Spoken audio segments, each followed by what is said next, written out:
With Roe v. Wade's future in doubt, Connecticut is now the first state in the nation to become a safe haven for abortion. Today, Governor Lamont signed a new law providing legal cover for patients and providers.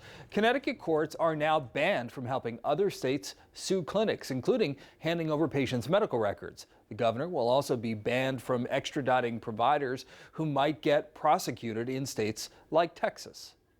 This law says to people across the country, essentially, Texas, don't mess with Connecticut. The Reproductive Freedom Defense Act also expands access to abortion. Now, physicians' assistants, advanced nurses, and midwives can perform first trimester procedures. And some say Connecticut needs to do even more than that. They want to add abortion rights to the state constitution. But News 12 Connecticut's John Craven says the idea is getting pushback from a surprising source.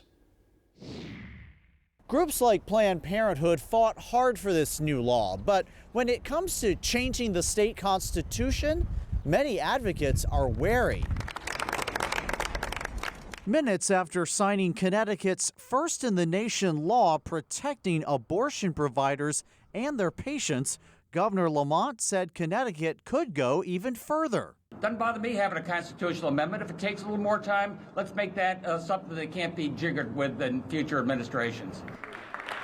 This year, state lawmakers dropped a constitutional amendment. Critics said the language was too broad. What this amendment would do is it would legalize abortion all the way up to just a moment prior to birth. Most people are not on board with that. Even supporters admit an amendment is risky because ultimately voters would decide. We tried to do the early voting in 2014 and it got pummeled, right? Like a 16 versus a 1 seed, okay? Because the question was too complicated. Women's rights are human rights. But with abortion challenges mounting, others say not acting is even riskier. We're only an election away from losing that.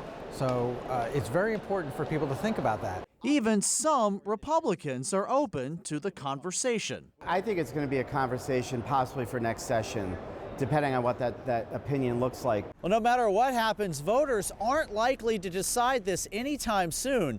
Unless lawmakers call a special session, the earliest this could hit the ballot would be November of 2024.